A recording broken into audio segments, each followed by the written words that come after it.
He had become one of the most prominent riders in California before moving his tack to the East Coast last spring. 4 straight graded stakes for Chad Brown and Flavien Prat. They're putting on a show. Well, living in California was definitely not an easy decision. You don't want to be in the comfort zone and kind of, try to challenge yourself and see what could you do somewhere else. So that was my thought process, moving on the East Coast and riding with obviously a great colony of riders and different tracks. At that point, I thought it was the right thing to do.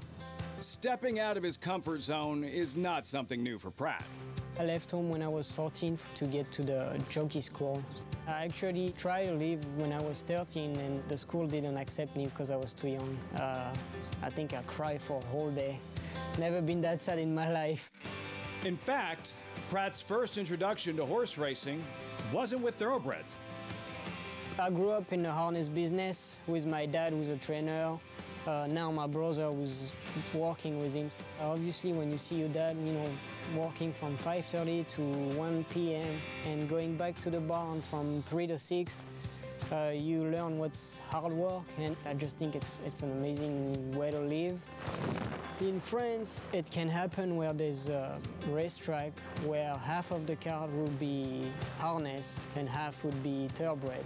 I love to go on the weekend with my dad and see the thoroughbred, and then went a few times to Longchamp with my mom and some friends. So yeah, it's always been in the back of my mind.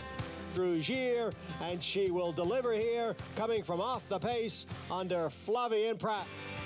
By 2019, Prat had grabbed some of the attention of trainers nationwide, enough to get the call from Hall of Famer Belmont in America's most prestigious race, setting up the biggest moment of his riding career.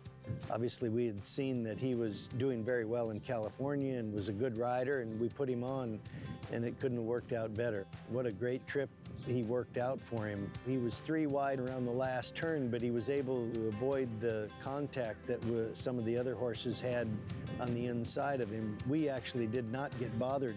We took a slight little bump coming out of the turn, but really nothing that would have affected us one way or another. Then, of course, 24 minutes later, they hung our number up and made us the winner. Winning the Derby was a strange experience. A lot of mix of emotion because obviously you win the Derby, so it's great, but it's by disqualification. There's always going to be some controversy, and yeah, I didn't cross the line first. And then you have to wait. We had to wait a long time before they decide to put Country House as a winner, so hopefully one day we'll cross the line first.